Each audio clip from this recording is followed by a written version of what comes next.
Amanda's words hit me like a slap across the face as she stood in my son's kitchen, her wedding dress hanging pristine behind her. The best gift would be if you disappeared from our family. She smiled that plastic smile I'd grown to hate. Permanently. Michael nodded in agreement, not even bothering to look at me. If you're watching this, subscribe and let me know where you're watching from. Let me give this some context first. I need your likes and comments to know you're following along with my story. How did I get here?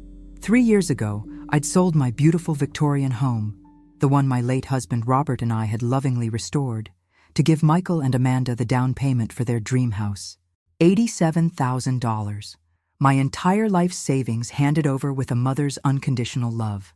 They'd promised I'd always have a place there, always be part of their family. Now, the day before their elaborate wedding that I was financing, Amanda decided I was disposable. "You heard her?" Michael said finally, his voice cold. "This is supposed to be our special weekend. Your negativity is ruining everything." My negativity? I'd spent the morning arranging flowers, the afternoon helping with last-minute preparations, and the evening listening to Amanda complain about everything from the weather to the caterer. The only negative thing I'd done was suggest maybe we didn't need ice sculptures shaped like swans. "Where exactly am I supposed to go?" I asked, my voice eerily calm. Amanda shrugged, examining her manicured nails. "I don't know." "A hotel? Your sister's?" "Honestly, Dorothy, I don't care where you go as long as you're not here tomorrow." "This is my son's house too," I reminded her. "Actually," Michael cleared his throat, "it's more Amanda's house now. She's been handling all the finances, making the improvements. You just gave us some money once." Some money once.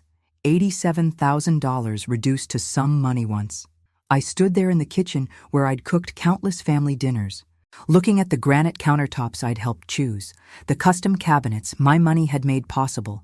These people had taken everything I'd given them and convinced themselves they deserved it. That's when something inside me shifted. Not broke, shifted, like a gear clicking into a different position. "You're right," I said softly. "I should go." Amanda looked surprised. She'd probably expected tears, pleading, the usual dramatics she could later describe to her friends as Dorothy being difficult again. "I'll pack my things and be gone within the hour." Michael actually looked relieved.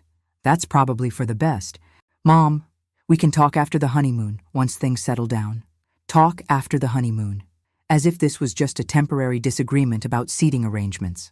I went upstairs to the guest room that had been my home for the past 6 months. Not my room. I wasn't allowed to call it that. Always the guest room, because guests eventually leave. As I folded my clothes into my suitcase, I could hear them downstairs, already planning how to rearrange the space. Amanda wanted to turn it into a yoga studio. Michael thought it would make a good office. Neither of them considered that maybe, just maybe, they should feel some guilt about throwing out the woman who'd made their perfect life possible. I paused at Robert's photograph on the nightstand. 43 years of marriage, and he'd never once made me feel unwanted in my own home. "Don't worry, sweetheart," I whispered to his image. "I'm not going down without a fight." But first, I had phone calls to make, sitting in my car outside their house. No, scratch that. Outside the house my money had bought. I pulled out my phone and dialed my lawyer's emergency number. Margaret Chen had been handling my affairs since Robert's death, and she'd warned me about this exact scenario. "Dorothy, it's Saturday evening. Is everything all right? Margaret, I need you to pull the documentation on the house purchase. All of it." A pause. "Has something happened with Michael and Amanda?" I told her everything. Amanda's ultimatum, Michael's betrayal, the casual way they'd dismissed my contribution as some money once. Margaret listened without interruption, though I could hear her typing furiously. "Dorothy, I've been worried about this for months. The way they've been treating your investment as a gift rather than what it actually was." "What do you mean, what it actually was?" Another pause, longer this time. "You don't remember signing those additional documents? The ones I insisted on after you expressed concerns about Amanda's spending habits." My heart started beating faster. "Margaret, please tell me you protected me somehow." "Oh, honey, the $87,000 wasn't a gift. Legally, it was a loan with your name on the deed as co-owner. Amanda never signed the acknowledgement forms I sent over. In the eyes of the law, you own 35% of that house." I nearly dropped the phone. "Are you serious?" Dead serious. Amanda kept forgetting to sign the paperwork, and you were so focused on keeping peace in the family that you never pressed the issue. But the mortgage company has you listed as a co-borrower. The deed shows your ownership stake. It's all completely legal and binding. Through the kitchen window, I could see Amanda showing off her wedding dress to someone on video chat, probably her mother. She was laughing, gesticulating wildly, completely oblivious to the conversation that was about to change her life. Margaret, hypothetically speaking, what would happen if I wanted to sell my share of the house? Well, as a co-owner, you'd have every right to force a sale. The other owners would have first right of refusal, of course. They could buy you out at current market value. And if they couldn't afford to buy me out, then the house goes on the market and the proceeds are split according to ownership percentages. I watched Michael appear in the kitchen window, opening a bottle of champagne, celebrating their freedom from the burdensome mother, no doubt. Margaret, I need you to prepare a notice of intent to sell. I want it delivered first thing Monday morning. Dorothy, are you sure about this? Once we start this process, I've never been more sure of anything in my life. They want me to disappear?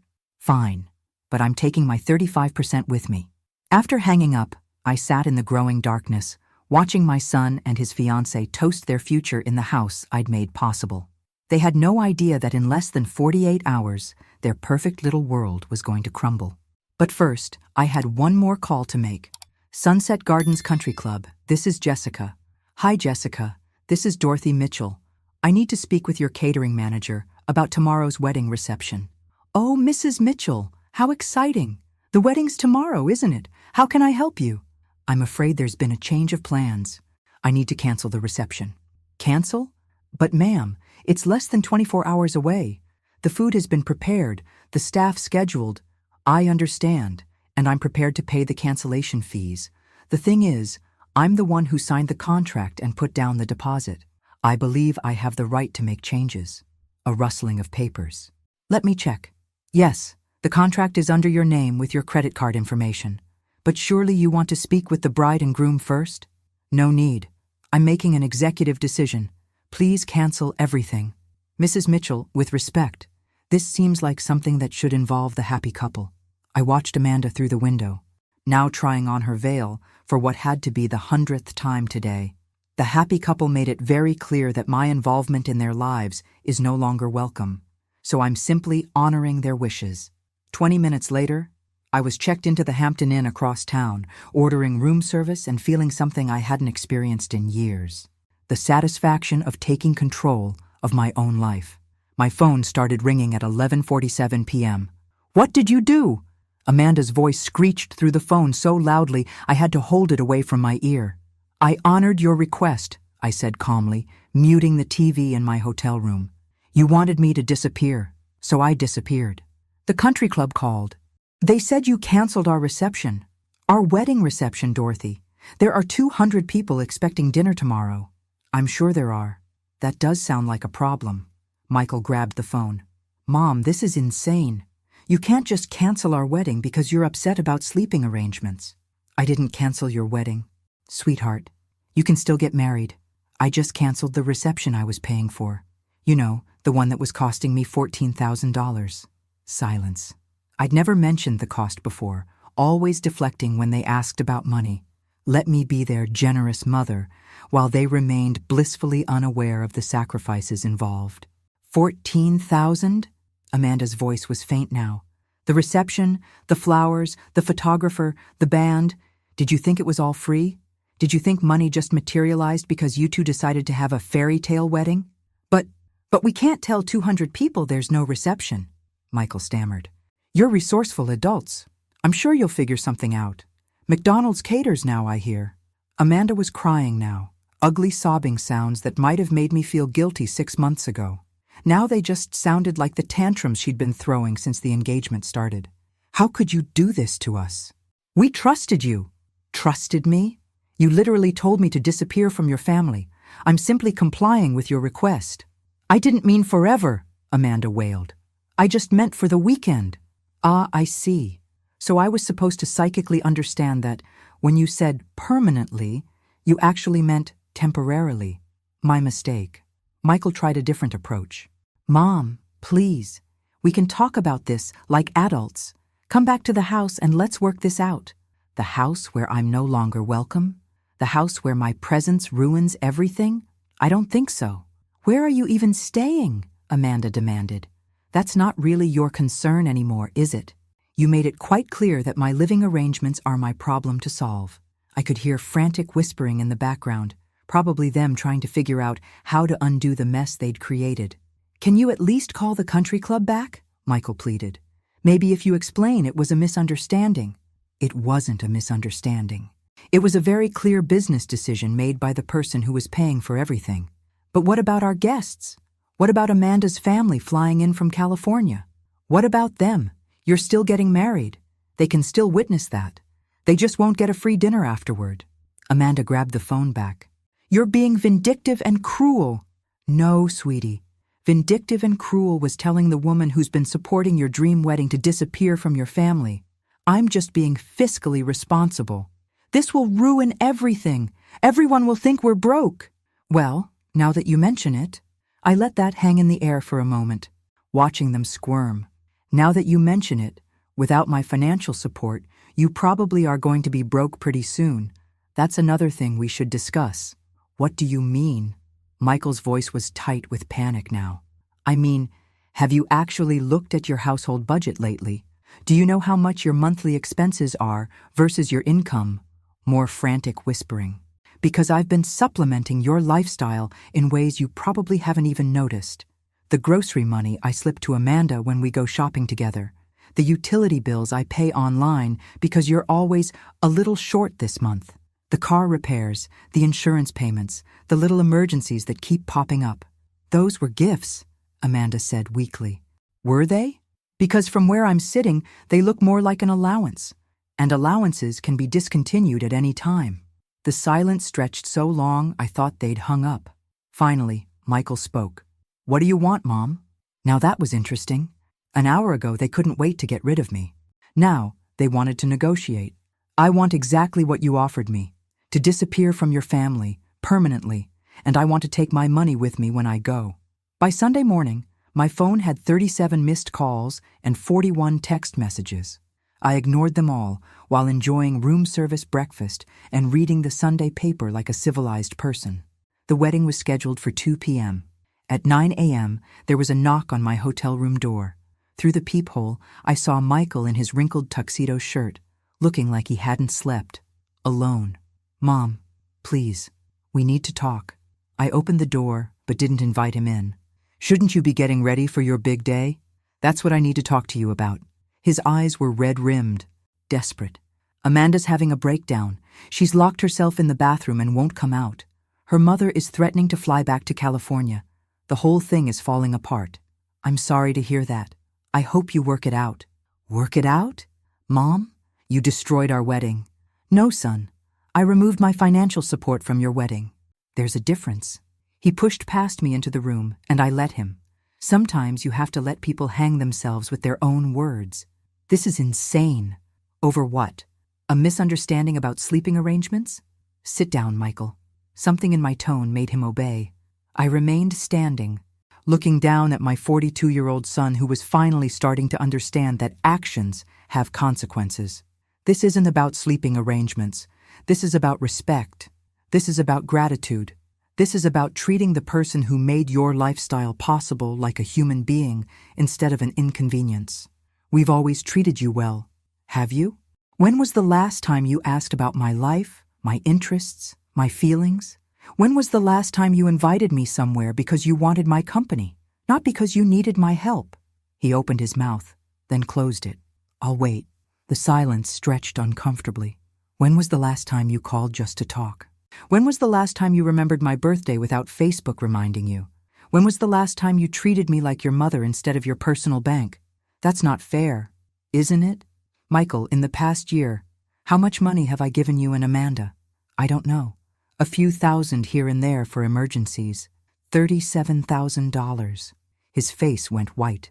$37,000 in emergencies and little helps, and just until we get back on our feet, on top of the $87,000 for the house down payment. That's $124,000, Michael, more than most people make in 2 years. We were always planning to pay you back. Were you? Because Amanda's been shopping for a new car. You've been looking at vacation packages to Europe. Neither of you has mentioned paying me back even once. He slumped forward, head in his hands. What do you want from me, Mom?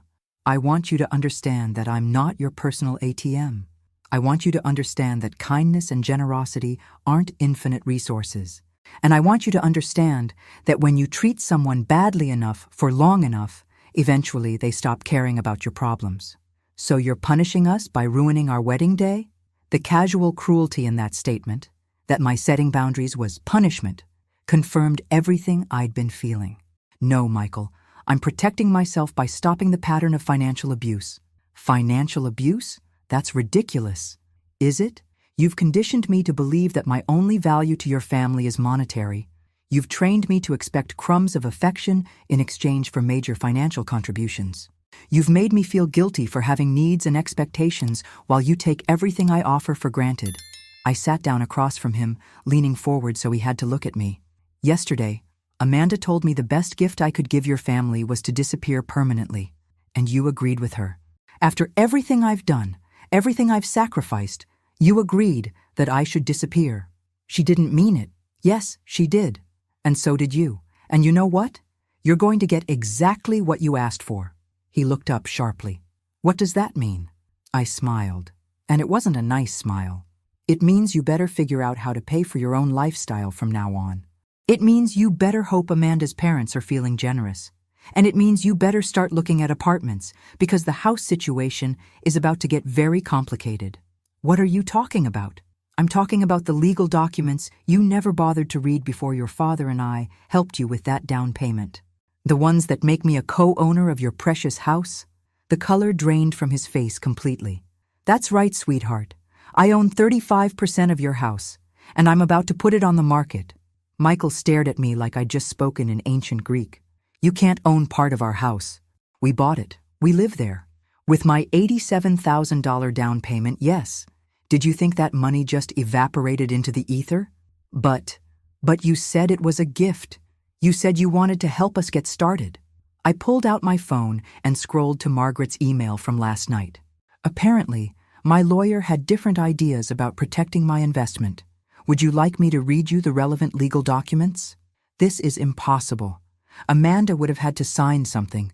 Amanda was supposed to sign something. She kept forgetting to return the papers. Margaret kept them on file anyway. Michael was shaking now, either from anger or fear. You planned this. You've been planning this whole thing. Oh, sweetheart, if I'd been planning this, don't you think I would have done it before paying for your wedding? The truth of that seemed to hit him. I'd spent $14,000 on a wedding for people who just told me to disappear. If I'd been scheming, I would have pulled the plug months ago. So what happens now? His voice was small, defeated. Now you have a choice. You can buy out my 35% share at current market value, or we can sell the house and split the proceeds. We can't afford to buy you out. The house is worth $300,000 now. 35% of that is over $100,000. I know, I'm good at math. That's why I have money and you two are always broke. He flinched. We're not broke. We just have a lot of expenses. Michael, your combined household income is $8,000 a month. Your mortgage payment alone is $2,400. Add in car payments, credit cards, utilities, groceries, and Amanda's shopping habit, and you're spending more than you make every single month. How do you know all that? Because I've been making up the difference for the past 3 years. Do you think the money fairy was leaving cash under your pillow? The hotel room phone rang. I answered it while Michael sat there processing his new reality. Mrs. Mitchell, this is Jessica from Sunset Gardens. I have the bride's mother on another line. She's asking about reinstating today's reception. She says she'll pay all the costs if you'll allow us to proceed. I looked at Michael, who was listening with desperate hope in his eyes. That's very generous of her, Jessica, but I'm afraid that won't be possible. Mom, please, Michael started. I held up a hand to silence him. You see, Jessica, there are some family dynamics at play here that make it inappropriate for me to accept payment from other family members for an event I chose to cancel. I understand. Should I tell Mrs. Hayworth that the cancellation stands? Yes, please. And Jessica, send my final bill to this hotel. I'll settle up everything I owe for the inconvenience." After hanging up, I turned back to Michael. "Amanda's mother was willing to pay $14,000 to save your reception? She's been planning this wedding for months. She invited half her country club. How nice for her. Too bad her daughter couldn't manage to be civil to the person who was originally paying for everything." Michael pulled out his phone. "I need to call Amanda. We need to figure out what to do about the house." "Go ahead." "But Michael, when you talk to your wife about our new arrangement, make sure she understands something." He looked up from dialing. "I'm not the same woman who walked out of your house last night. That woman was desperate to keep peace in the family at any cost. This woman is done being taken advantage of. You're really going to force us to sell our home? I'm going to exercise my legal rights as a co-owner. What you do with that information is up to you." He left without another word, probably to deliver the worst news of Amanda's life on what was supposed to be the happiest day. 20 minutes later, my phone rang again. "Dorothy?" Amanda's voice was barely recognizable through her tears. "We need to talk." "No, sweetie, we really don't. You made it very clear yesterday that talking to me wasn't something you were interested in doing." "I was upset. I was stressed about the wedding. I didn't mean what I said." "Of course you were upset. It must be exhausting pretending to tolerate someone you obviously despise." "I don't despise you. Amanda, in the 3 years since you moved into the house I bought for you, you've never once thanked me.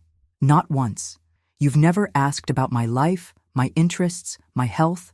You've never invited me to anything unless you needed me to babysit or bring food or write a check." "That's not true. When was the last time you called just to see how I was doing?" Silence. "I'll save you the mental effort. Never. You've never called just to check on me." But you're Michael's mother. Your family. Yesterday you told me the best gift I could give this family was to disappear permanently. Today you're claiming I'm family. Which is it, Amanda?" More crying, the kind of desperate sobbing that once would have made me rush over with tissues and comfort. "Dorothy, please, I'll do anything. I'll apologize publicly. I'll pay you back." "Pay me back with what money? You don't work, remember? You're a full-time homemaker in a house you couldn't afford without my money." "I'll get a job." "That's a great idea. You should definitely do that. But it doesn't change the current situation with the house.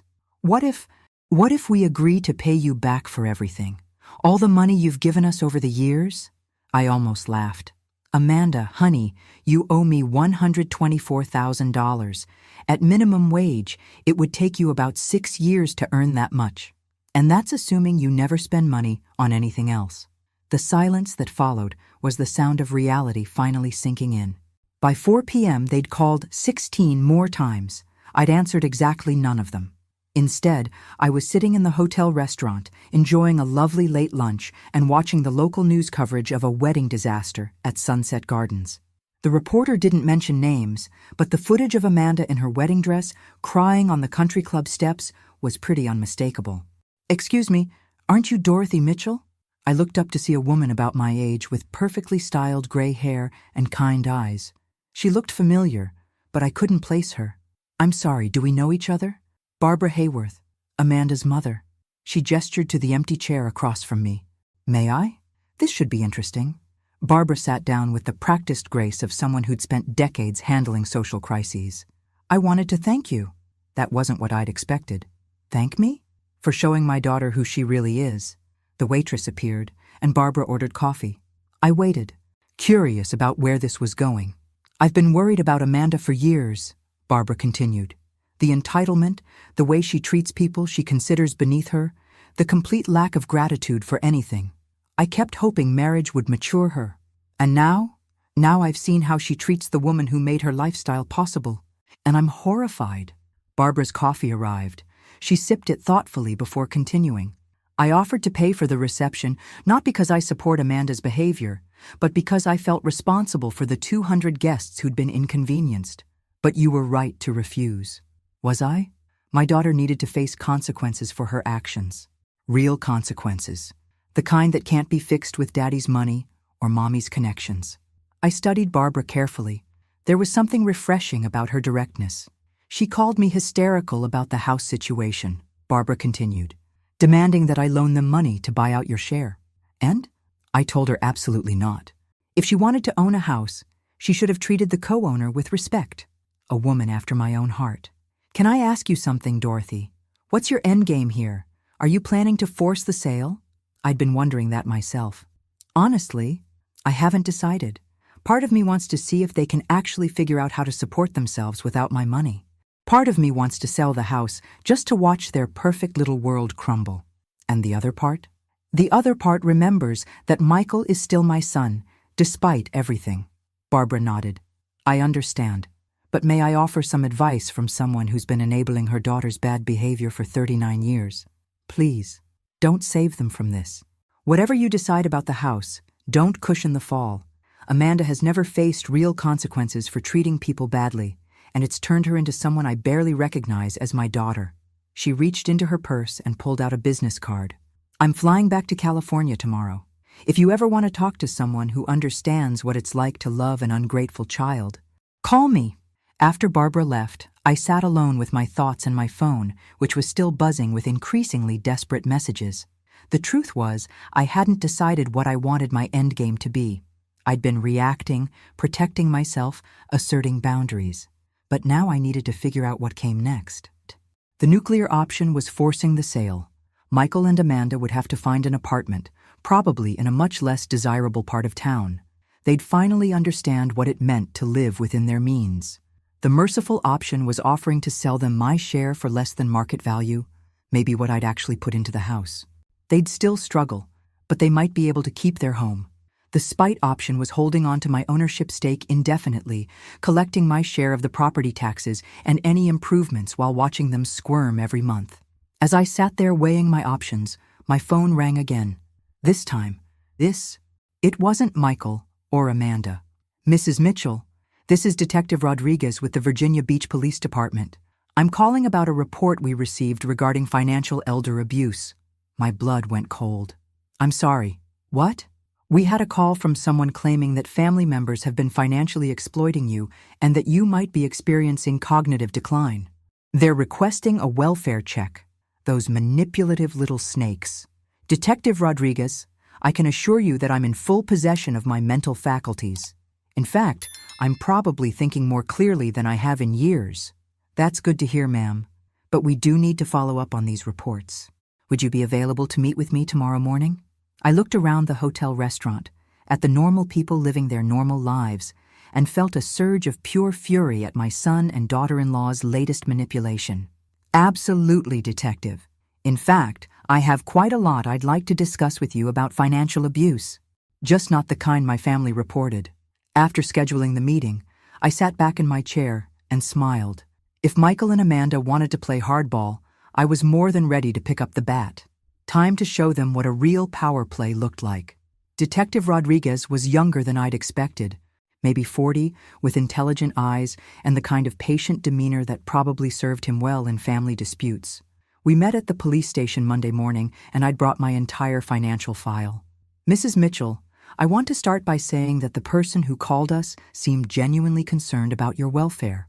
I'm sure they did. My daughter-in-law is very good at sounding concerned when it suits her purposes. I spread my bank statements across his desk. Detective, in the past 3 years, I've given my son and his wife $124,000. Would you like to see the documentation? His eyebrows rose as he examined the papers. Check after check, wire transfers, credit card payments made on their behalf. A pattern of financial dependency that looked exactly like what it was. This is substantial, he said carefully. It is. And yesterday, when I finally set some boundaries about how they treat me, they decided I must be mentally incompetent. I pulled out my phone and played the voicemail Amanda had left at 3 a.m. Dorothy, this is insane behavior. Normal people don't destroy their families' lives over hurt feelings. We're worried about you. Maybe you need to see someone, get some help. Michael thinks you might be having some kind of breakdown. Detective Rodriguez listened, taking notes. Has there been any history of cognitive issues? Mrs. Mitchell? None whatsoever. I manage my own finances, maintain my own household, drive myself places. The only thing that's changed is that I stopped letting them take advantage of me. I showed him the house documents Margaret had sent over. My lawyer can verify that I'm a legal co-owner of their property. Everything I'm doing is within my rights as an investor, protecting her assets. And the wedding cancellation? I was paying for a reception for people who told me to disappear from their family permanently, so I honored their request. We talked for another 20 minutes. Detective Rodriguez was thorough but fair, and by the end, he seemed satisfied that I was mentally competent and financially savvy. Mrs. Mitchell, I'm going to close this case as unfounded, but I do want to give you some information about elder financial abuse resources, just in case. Actually, Detective, I think I've got the situation well in hand now. As I drove away from the police station, my phone rang. Michael again.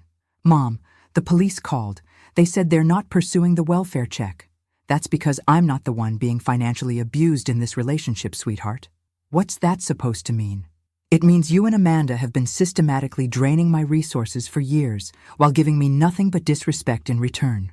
The detective was very interested in my documentation. A long pause. Are you threatening us? I'm informing you that your manipulation tactics aren't working anymore. Mom, please, can we just sit down and talk about this like adults? We can, but not at the house I co-own, and not until Amanda apologizes for her behavior. She's sorry. She's been crying for 2 days. Has she? Because the voicemail she left me at 3 this morning suggested she thinks I'm mentally ill, not that she's sorry. Another pause. Where do you want to meet? Margaret Chen's office. Tomorrow at 2 p.m. Bring Amanda and bring a realistic proposal for how you're going to handle the house situation.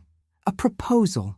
Michael, I own 35% of an asset worth $300,000. That's my retirement security. You either buy me out or we sell. Those are your options. After hanging up, I realized something had shifted in our dynamic. For the first time in years, they needed something from me more than I needed something from them. Margaret's law office felt like neutral territory, all dark wood and leather-bound books. Michael and Amanda arrived 15 minutes late, looking like they'd been arguing in the car. Amanda's eyes were puffy and red, her usual polish completely gone. She'd clearly been crying for days, and part of me felt a twinge of sympathy. The other part remembered her words. The best gift would be if you disappeared from our family. Dorothy, Amanda started immediately, I owe you an enormous apology. I was stressed and overwhelmed, and I said things I didn't mean. Thank you. That's a start. She looked surprised, like she'd expected me to immediately forgive everything. Margaret spread the house documents across the conference table. Let's review the facts. Dorothy provided $87,000 for the down payment. The mortgage shows her as a co-borrower. The deed lists her ownership at 35%. Michael studied the papers like they might magically change. We had no idea about the ownership stake. You would have if Amanda had signed the acknowledgement forms, Margaret replied crisply. I sent them 3 times. I was busy with wedding planning, Amanda said weakly. For 3 years? Margaret's tone was beautifully skeptical. I let them squirm for a moment before speaking. The question now is how we move forward. I have a proposal. They both leaned forward hopefully. Option 1, you buy out my 35% share at current market value, $105,000. Amanda's face went white. We don't have that kind of money. Option 2, we put the house on the market and split the proceeds according to ownership percentages. We'd have to move, Michael said quietly. Yes, you would. To something you can actually afford. What about option 3? Amanda asked desperately. There is no option 3. Those are your choices. Margaret pulled out a calculator. If you sold the house today, after realtor fees and closing costs, you'd probably net around $270,000. Dorothy's share would be about $95,000. You'd have $175,000 to find new housing. That's not enough for anything decent, Amanda protested. It's enough for a nice apartment or a smaller house in a different neighborhood, I replied. You know, the kind of place people with your actual income should be living. Michael ran his hands through his hair. Mom, is there any way we can work out a payment plan? Maybe we could pay you monthly until we've bought out your share? I'd been waiting for this. At what interest rate? And with what collateral? You've already proven you don't honor financial agreements. That's not fair, isn't it? You owe me $37,000 in emergency loans that you never intended to repay. Why would I trust you with another $100,000? Amanda started crying again. This is going to destroy our lives. No, Amanda.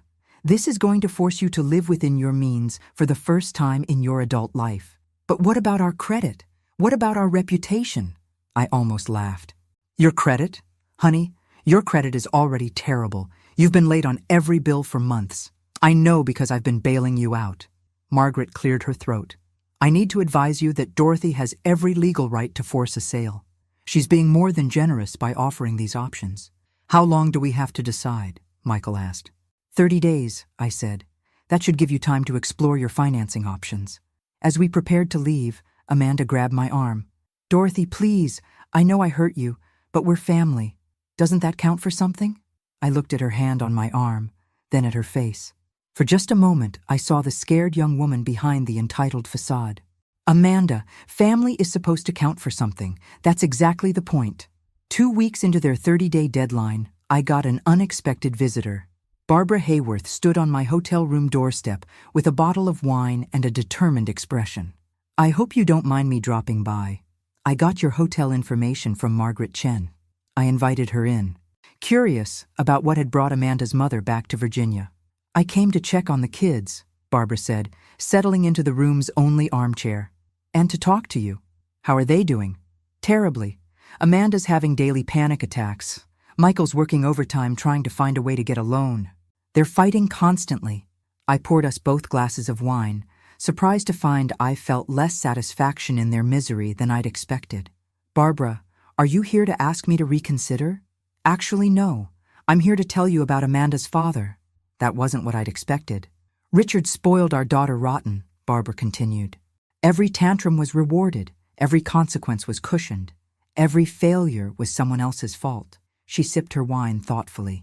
When Amanda was 16, she totaled her car driving drunk. Instead of letting her face the legal consequences, Richard hired the best lawyer money could buy and got the charges dropped. Why are you telling me this? Because I've watched my daughter become someone I don't recognize, and I finally understand that her problems aren't going to be solved by more money or more rescuing. Barbara reached into her purse and pulled out a check. Amanda asked me to give you this. It's for $25,000, a good faith payment toward buying out your share. I looked at the check but didn't touch it. And what did you tell her? I told her I wouldn't be her enabler anymore. That check represents Richard's life insurance policy, money I was saving for her inheritance. But I realized that giving it to her would just be repeating the same pattern. She tore the check in half. Barbara, that's a lot of money. Money Amanda hasn't earned and doesn't deserve. Dorothy, I want you to know that whatever you decide about the house, you have my support. Even if it means they lose their home? Especially then. Maybe having to start over will teach Amanda what work and gratitude actually mean. After Barbara left, I sat alone with my thoughts. For 3 years, I'd been Amanda's enabler just as much as her parents had been. Every time I wrote a check to cover their shortfall, I'd been teaching them that there would always be someone to catch them when they fell. The question was, what kind of lesson did I want them to learn now? My phone buzzed with a text from Michael. Mom, we've been approved for a home equity loan that would cover $60,000 toward buying you out. Can we meet to discuss partial payment arrangements for the rest? I stared at the message for a long time. They were trying, which was more than they'd done in years. But a home equity loan meant going deeper into debt, not learning to live responsibly. I typed back, we can discuss it, but I want to see a complete household budget and a realistic plan for paying off all your debts, not just mine. His response came immediately. Anything you want, Mom. We just want to make this right. For the first time since this whole thing started, that sounded like progress. The budget meeting was enlightening in the worst possible way. Michael and Amanda spread their financial documents across Margaret's conference table like evidence of a crime, which in a way they were. Okay, I said, reviewing their monthly expenses. You spend $400 a month on restaurants. We both work long hours, Amanda said defensively. Sometimes we're too tired to cook. You don't work at all, Amanda. I mean, Michael works long hours. I moved down the list. $300 a month on Amanda's clothing budget. I need to look professional for social events. What social events? You don't have a job. Amanda's face was getting red, but I continued.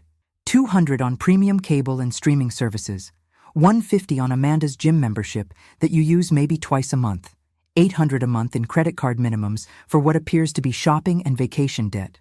Michael was adding numbers on his phone calculator. Mom, I know it looks bad.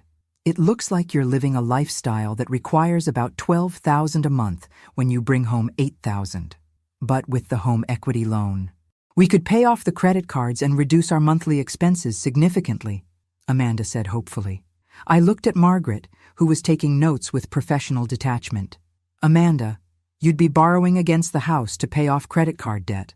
What happens when you run up the credit cards again? We won't. We've learned our lesson. Have you? Because I don't see any significant changes in this budget.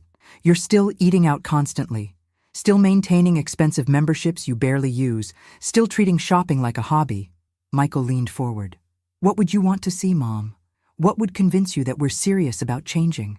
Finally, the right question. I want to see a budget that reflects your actual income.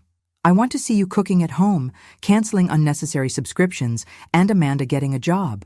A job? Amanda looked horrified. Yes, a job.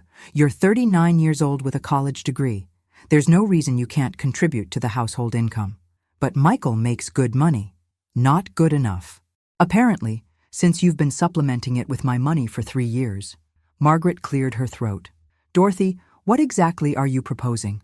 I'd been thinking about this for days. Here's my offer. You can buy out my share for $75,000 instead of the full market value of $105.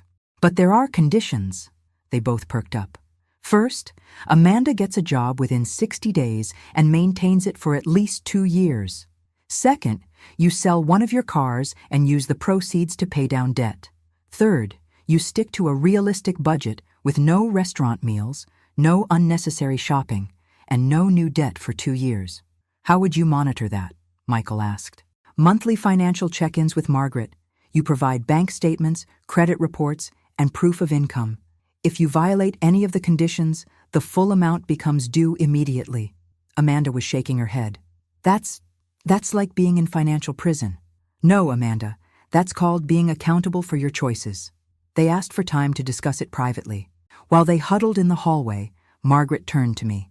This is either very generous or very cruel. I can't decide which. Maybe it's both. When they came back, Michael spoke for both of them. We accept your terms. All of them? All of them, Amanda confirmed, though she looked like she was swallowing poison. Margaret started drafting the agreement. I'll need this notarized and filed with the county recorder's office. As we finalized the paperwork, I watched my son and daughter-in-law sign away their financial freedom for the next 2 years. Part of me felt victorious. Part of me felt sad that it had come to this. But mostly, I felt like I was finally teaching them a lesson their parents should have taught them decades ago. Actions have consequences, and family isn't a free pass to treat people badly. 6 months later, I was sitting in my new apartment, a lovely 2-bedroom place in a senior community with a pool and walking trails, when Amanda called with surprising news. Dorothy? I got the promotion. Amanda had started working as a receptionist at a dental office, and apparently she'd been good enough at it to move up to office manager. That's wonderful, honey. How do you feel? Exhausted, she laughed, and it was the first genuine laugh I'd heard from her in years. But also, proud? I never knew I was good at organizing things. You always were. You just never had to use those skills before. There was a pause. Dorothy, I owe you an apology. A real one, not the panicked one from Margaret's office. I'm listening. I was horrible to you. For years. I treated you like an ATM and then got angry when you had feelings about it. I told myself you were just being dramatic, but the truth is I was entitled and cruel. I set down my coffee cup, surprised by how much her words affected me. What changed your mind? Having to work for money instead of just asking for it. Realizing how hard it is to save even $100 when you're paying your own bills. Understanding what you sacrificed to help us. And Michael? He's getting there. He still thinks you were too harsh, but he admits we needed to change. Through my window, I could see other residents working in the community garden. I'd signed up to help with the spring planting next week. How are things between you two? Better. Actually, we're talking more now that we're not constantly stressed about money. We cook together. We take walks instead of going shopping. It's nice. I'm glad. Dorothy, would you Would you like to come to dinner sometime? Nothing fancy. Just homemade spaghetti and maybe some conversation that isn't about money? I thought about it. The old Dorothy would have said yes immediately, desperate to restore the relationship. The new Dorothy had learned to protect her boundaries. I'd like that, but let's start with lunch in a public place. Baby steps. Of course. Whatever you're comfortable with. After we hung up, I sat quietly for a while, processing how different this conversation had felt from all the others. Amanda had sounded like an adult, taking responsibility for her actions, not a child making excuses. Maybe the lesson had finally taken. My phone buzzed with a text from Barbara Hayworth. Heard about Amanda's promotion. Thank you for not giving up on her. I texted back. Thank you for not bailing her out. Sometimes the kindest thing you can do for someone is let them face the consequences of their choices. Sometimes love means saying no. And sometimes the best gift you can give someone is the opportunity to discover who they really are when no one's there to catch them. I'd spent 3 years being their safety net, and in doing so, I'd robbed them of the chance to develop their own strength. When I finally pulled that net away, they'd learned to fly. Not because they wanted to, but because they had to. And maybe that was the most valuable lesson of all. Outside my window, the sun was setting over the walking trail where I'd signed up for a seniors hiking group. Tomorrow, I was having lunch with a man named Frank who'd asked me out after we'd both laughed at the same joke during last week's book club meeting. At 68, I was finally learning what it felt like to be valued for who I was, not what I could provide, and that was worth more than all the money I'd ever given away. Thanks for listening. Don't forget to subscribe and feel free to share your story in the comments. Your voice matters.